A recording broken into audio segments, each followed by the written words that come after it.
जय हिंद। हम पढ़ रहे थे मूल अधिकार। मूल अधिकार हमने 12 से लेके 18 तक पढ़ लिया था, जो कि भाग 3 में है। मूल अधिकार 12 से लेके 35 तक है, जो हमने 18 तक पढ़ लिया था। अब हम पढ़ेंगे 19, आर्टिकल 19। आर्टिकल 19 में हम देखते हैं क्या है। आर्टिकल 19 में है अभिव्यक्ति की स्वतंत्रता। यानी हमने आर्टिकल 18 तक 12 से लेके 18 तक पढ़ लिया था। अब हम पढ़ेंगे 19, ठीक है। अभी इसमें क्या क्या है मूल अधिकार में। हमने मूल अधिकार में विस्तार से पिछले वीडियो में भी देख लिया था कि मूल अधिकार वे हैं जो हमसे कोई नहीं छीन सकता। अब इसमें एक जगह चर्चा है कानूनी अधिकार की। सबसे पहले हम क्लियर कर दें कि मूल अधिकार और कानूनी अधिकार क्या है। देखिए, मूल अधिकार वे हैं जो कोई हमसे छीन नहीं सकता और हमें नैसर्गिक होते हैं और बचपन से मिलते हैं। और जो कानूनी अधिकार होते हैं वो हमें कानून के हिसाब से मिलते हैं, कानून जब से लागू होते हैं तब से। तो इसमें कानूनी अधिकार वे अधिकार है जो हमसे कोई छीन सकता है, यानी सरकार भी छीन सकती है ज़रूरत पड़ने पर। तो हम देखते हैं यहाँ पे, ठीक है। अभिव्यक्ति की स्वतंत्रता है आर्टिकल 19 में, और ये बांटे गए हैं कितने हैं, 7। आर्टिकल 19 के अंतर्गत कितने हैं, 7, लेकिन है 6। हम बताते हैं 6 कैसे हैं। देखिए, आर्टिकल 19 में क्या है, एक में जैसे हमने का खा गा घा, या आप का खा गा घा करके भी लिख सकते हो, या 1 2 3 4 5 6 ऐसे भी, या ABCDEFG इस तरीके से भी ले। तो हमने 1 2 3 4 करके लिख दिया। तो आर्टिकल 19 में क्या है, आइए हम देखते हैं। आर्टिकल 19 1 में क्या है, अभिव्यक्ति। अभिव्यक्ति मतलब बोलने की आज़ादी, ठीक है। अभिव्यक्ति है, इसमें कोई ऐसा है नहीं कि जो बताया जाए, लेकिन छोटी छोटी चीज़ है अभिव्यक्ति। यानी हम कोई ये अपनी बात को क्या करते हैं, अभिव्यक्त करते। मौन यानी शांत या चुप रहना, जैसे ये है।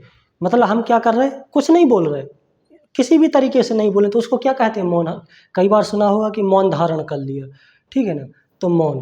पुतला, यानी कि आप किसी का क्या कर सकते, पुतला भी जला सकते हो। जैसे आपने राजनीति में देखा होगा कि हमारी मांगे पूरी करो, होता है ऐसा कि नहीं होता। और हम किसी भी नेता का एक पुतला बना लेते हैं और फिर उसको क्या कर दे, जला, यानी कि हम अपनी भावना प्रकट करते हो उस नेता के प्रति। तो क्या कर सकते हैं, हम पुतला जला सकते हैं, ठीक है। यानी अभिव्यक्त रह सकते, अभिव्यक्ति यानी बोल सकते हैं, ठीक है। मौन, एकदम चुप रह सकते हैं, कोई ये नहीं कह सकता कि नहीं तुम ऐसे क्यों हो, ठीक। पुतला, हम किसी भी नेता का पुतला जला सकते हैं, ठीक है। प्रेस यानी जो पत्रकार मीडिया वगैरह से, वो है मीडिया। यही यानी मीडिया की स्वतंत्रता। इसमें क्या है, स्वतंत्रता की बात की गई है, यानी स्वतंत्रता। अभिव्यक्ति की बोलने की स्वतंत्रता है, हमें चुप रहने यानी मौन रहने की स्वतंत्रता है, पुतला जलाने की स्वतंत्रता है। यानी कि आपने सोचा होगा कई बार किसी नेता का पुतला जलाते हैं, तो आप ये कहोगे अरे आप पुतला जला दिया, मतलब एक हिसाब से अपनी भावना, तो वो तो आप कह सकते कोर्ट भी, लेकिन कोर्ट क्यों नहीं, क्योंकि संविधान में प्रावधान है। आज बड़े बड़े नेताओं के पुतला जला दिए जाते हैं, हमने देखा होगा। तो पुतला किस आर्टिकल के, आर्टिकल 19 के अंतर्गत, ठीक है। प्रेस, मीडिया, ठीक है। अब हम देखते हैं सभा। आर्टिकल 19 1 में ये है और 2 में क्या है, सभा। देखिए, सभा हम क्या कर सकते हैं, सभा कर सकते हैं, ठीक है।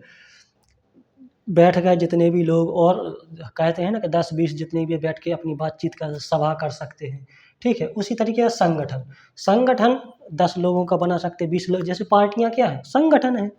पार्टियां क्या है, संगठन है। कोई भी जैसे NGO है, संगठन है। ये NGO क्या है, संगठन है। कई जो कंपनियां होती हैं जिनमें 100 काम करते हैं लोग, वो क्या है, संगठन है। ये क्या बना लिया जाता है, संगठन बना लिया जाता है, ठीक है। तो संगठन किस में है, आर्टिकल 19 3 में, ठीक है। 2 में क्या है, सभा, और 3 में क्या है, संगठन। हम देखते हैं अब 4, आर्टिकल 19 का 4 में क्या है, भ्रमण। हम अपने भारत देश के अंदर, हम अपने भारत देश के अंदर कहीं भी घूम सकते हैं, जा सकते हैं, क्या कर सकते, भ्रमण कर सकते हैं। देखा होगा कि टूरिस्ट पे चले गए, कहीं घूमने चले गए, एक राज्य से दूसरे राज्य चले गए, तो देश के अंदर क्या कर सकते, क्योंकि ये जो नियम कानून है किसके लिए है, देश के लिए। तो देश के अंदर की बात हो रही है। अगर विदेश जाओगे तो वहाँ का नियम विदेश के लिए अलग होगा, वहाँ का आपको वीज़ा लेना पड़ेगा, फिर जिस देश के जैसे नियम कानून होंगे आपको वो फॉलो करने पड़ेंगे।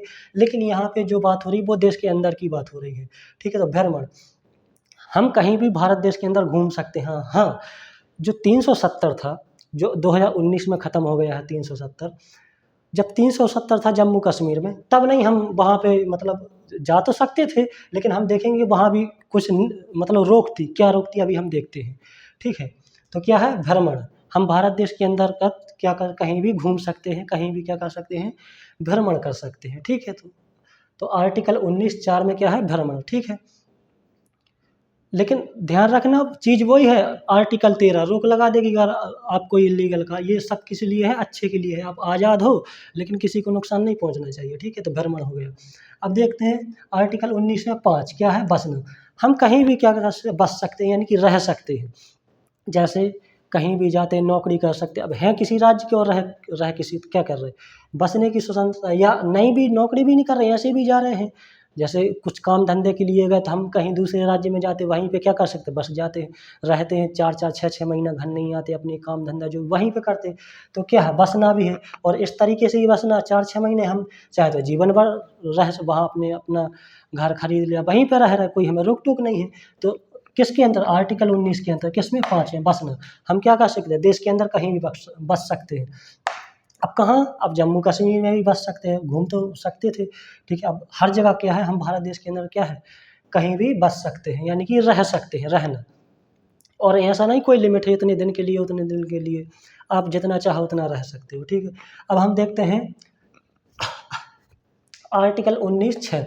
19(6) में क्या है, संपत्ति। देखिए हमने बताया कि जो मूल अधिकार कैसा नैसर्गिक और जन्म से मिलता है, वो हमसे सरकार भी नहीं छीन सकती। लेकिन संपत्ति कैसा है, कानूनी अधिकार। ये पहले क्या था, ये था मूल अधिकार, पहले क्या था, लेकिन अब इसे क्या कर दिया, अब खत्म कर दिया गया।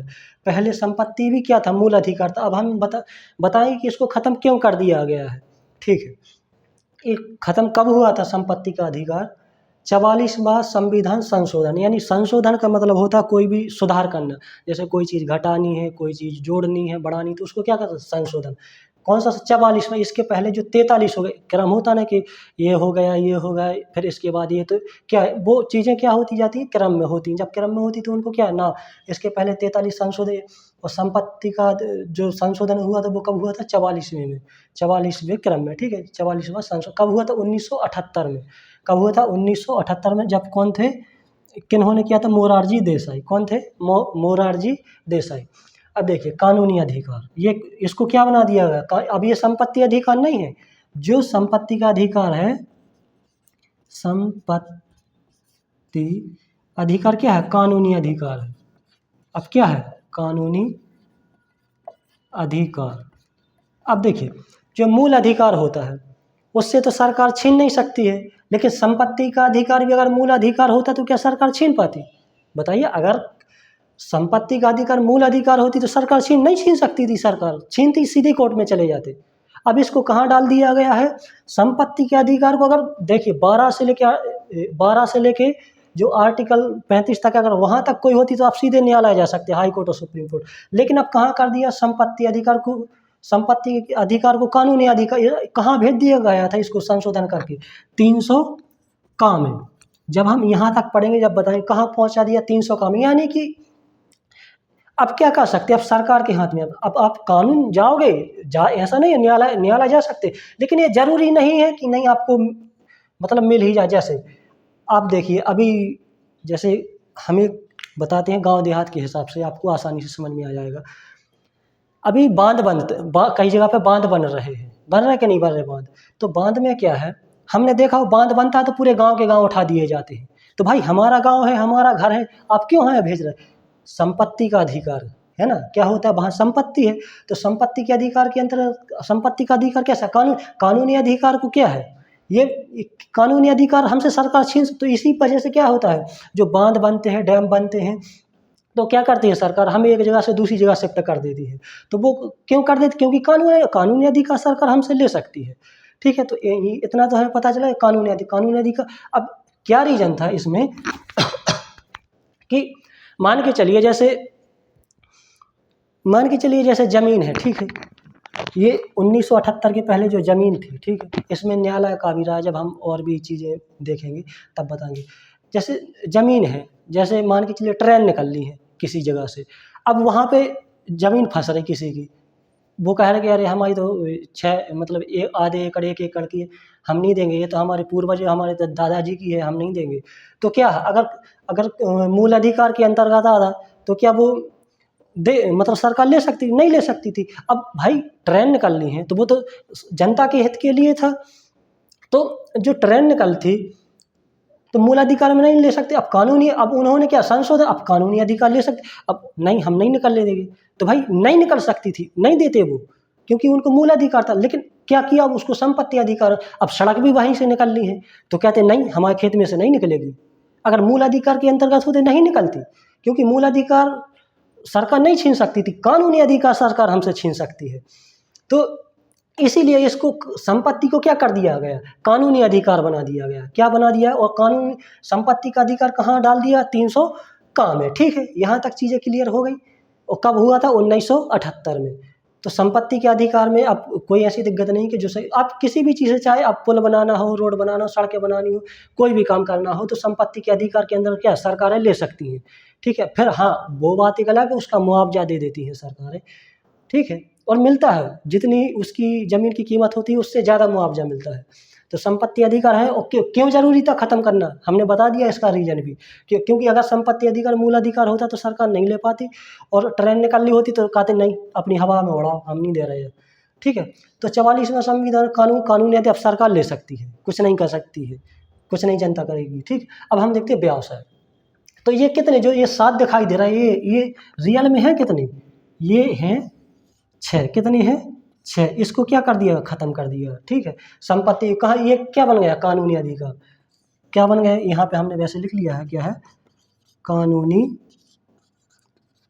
अधिकार। ठीक है, अब हम समझते हैं व्यवसाय। देखिए व्यवसाय काम धंधे से है, ऐसा नहीं है कि हम अपने क्षेत्र में ही व्यवसाय कर सकते, कहीं दूसरे राज्य में जाके अपना काम धंधा कर सकते हैं। व्यवसाय का मतलब आप काम धंधा किसी भी चीज़ से व्यवसाय तो सिंपल सी पता है, अपना कोई भी काम हो गया उसको व्यवसाय कहते हैं। दुकान लगा लो, है कोई बेचना हो, कोई धंधा पानी करना हो, वो सब क्या है, व्यवसाय। ठीक है, तो हमने देख लिया है आर्टिकल 19 में भाग 3 है, मूल अधिकार 19। ठीक है, इसे हम संविधान की रीढ़ की हड्डी भी कहते हैं, क्योंकि ये देखिए इसमें कितनी चीज़ें हैं। तो एक चीज़ समझना, अगर हम कोई भी काम करते हैं ना तो हम संविधान के हिसाब से करते हैं। हाँ, सारी चीज़ें संविधान में एक-एक नहीं लिखी, क्योंकि संविधान का मतलब है एक लेवल, कि ये लेवल है, आप इस लेवल से ऊपर नहीं उड़ सकते हैं। जितने लेवल पे हम हैं इसके नीचे ही रहोगे। जैसे कई सारी चीज़ें हैं, जैसे आईटीओ है, तब उसकी एक-एक लाइन थोड़ी ना लिखी रहेगी कि संविधान में कि आप इस ट्रक को पकड़ोगे, इसको नहीं पकड़ोगे। आरटीओ है, गाड़ी का नंबर लिखा रहता है एमपी 34 या एमपी कोई भी, तो वो क्या, वो आरटीओ देता। अभी संविधान में थोड़ी ना लिखा रहे कि एक-एक चीज़ इस गाड़ी को ये नंबर देना। तो क्या है, संविधान का मतलब है एक लिमिट, कि इस लिमिट से आप ऊपर नहीं जाओगे। ये लिमिट है ना, इससे ऊपर, इसके नीचे ही रहोगे। तो संविधान का ये मतलब है। जैसे कई आईपीसी की धाराएँ हैं, तो वो संविधान में नहीं लिखी, लेकिन है तो उसी के हिसाब से, संविधान के हिसाब से। तो हमने समझ लिया आर्टिकल 19। ठीक है, अब हम देखते हैं आर्टिकल 20, इसको हम मिटा देते हैं। अब आप देखिए, समझने के लिए आप समझ सकते हैं कि अभिव्यक्ति बोलने की आज़ादी है। फिर आप बोलोगे कैसे, जब सभा करोगे। ठीक है, सभा कैसे करो, संगठन बनाओगे, फिर क्या, भ्रमण करोगे, घूमने, जब कहीं घूमोगे तो फिर वहीं पे क्या करोगे, बस जाओगे, जब बसोगे काम धंधा करोगे, फिर क्या, संपत्ति खरीदने के बाद फिर रह के और भी अपना काम धंधा कर सकते, इस तरीके से। ठीक है, तो हमें आर्टिकल 19 समझ में आ गया होगा। ठीक है, आइए हम अब देखते हैं आर्टिकल 20।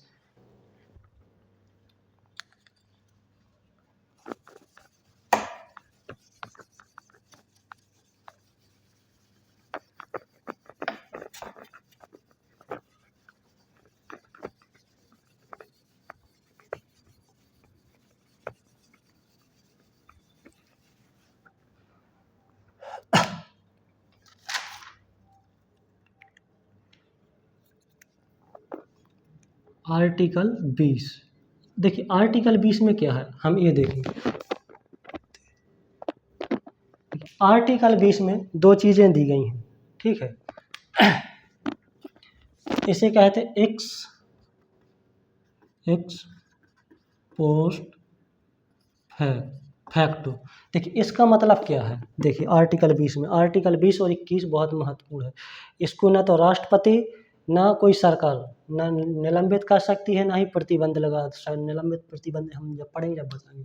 देखिए इसमें क्या है कि जो हमें नियम कानून है, जो सज़ाएँ हैं, वो समय के हिसाब से मिलेगी। यानी कि जिस समय जो कानून बना है, जो नियम बना है, उसी हिसाब से क्या होगी, हमें सज़ाएँ मिलेगी। जैसे देखिए,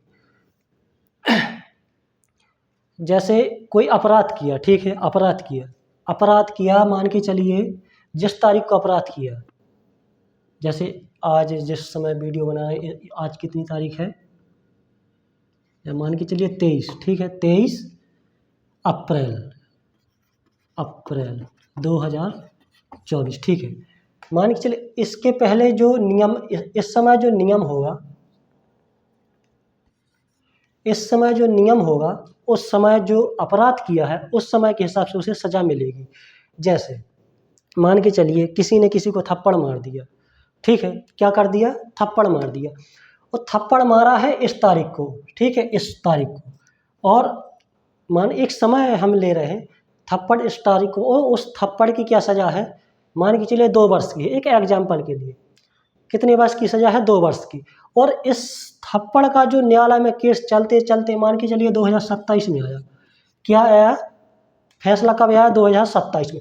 लेकिन हम 2024 के बाद, या हम ये कहें 25 में, 26, हम एग्जाम्पल के लिए 26 या 25 को, जैसे 2025 में एक कानून बन गया कि अगर कोई थप्पड़ मारेगा तो उसको जो है 5 साल की सज़ा हुई, कितने, 5 वर्ष की।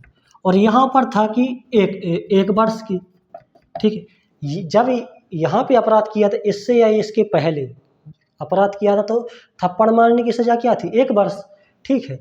और उसका फैसला कब आया, 2027 में। कब आया, 2027 में। तो उससे जो सज़ा मिलेगी वो किस आधार पे मिलेगी, इस आधार पे मिलेगी। यानी कि भले ही 2027 में फैसला आया है, भले ही 2027 में फैसला आया है, लेकिन वो किस हिसाब से मिलेगी, 1 ही वर्ष की सज़ा मिलेगी। ऐसा नहीं कि 5 वर्ष की मिलेगी। जो 2025 के बाद अपराध किएंगे, जब से जो कानून बना है, मान के नहीं, ये तो 2025 में अपराध किया था, ठीक, मतलब ये 2027 में जो न्यायालय का फैसला आया है, तो उस समय कौन सी सज़ा मिलेगी, 1 वर्ष की मिलेगी। अब 2025 में 5 वर्ष की सज़ा हो गई, ठीक है। अब 2025 की 5 वर्ष में सज़ा होगी, और मान के चलिए उसका 26 में, तो इससे 5 वर्ष की ही सज़ा मिलेगी, भले ही 26 में इसका न्यायालय मतलब क्लियर हो जाए। क्यों, क्योंकि जिस समय कानून बना है उसी समय के हिसाब, भले ही वो केस कब तक ही चलता रहे। तो आर्टिकल 20 क्या कहता है, ठीक है। तो हमने ये चीज़ें समझ ली, और इसमें कुछ ऐसा खास है नहीं, ठीक है। और हम देखते हैं और भी चीज़ें।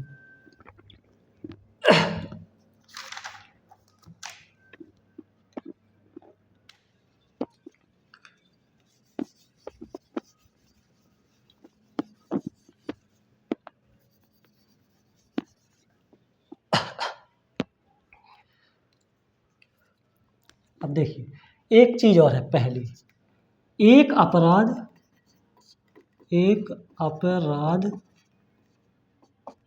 की एक सज़ा, एक अपराध की एक सज़ा, यानी कि जो आपने अपराध किया उसकी वही सज़ा मिलेगी, उससे दूसरी से। आपने देखा होगा कि एक आरोपी के ऊपर 10-10 केस चलते हैं, देखा है कि नहीं, क्योंकि उसने 10 सज़ा। अब ऐसा तो नहीं कि अपराध एक मतलब उसको 10 साल की सज़ा हो गई, तो एक के प्रति भी हुई होगी और 10 के प्रति भी हुई होगी। तो देखते हैं, कहते हैं अरे अभी तो ये सज़ा काट के आए, अब दूसरी सज़ा काटनी है। तो यानी एक अपराध की एक सज़ा, आप जो अपराध करोगे उसके लिए वही सज़ा मिलेगी, ठीक है। तो एक अपराध की एक सज़ा, ठीक है।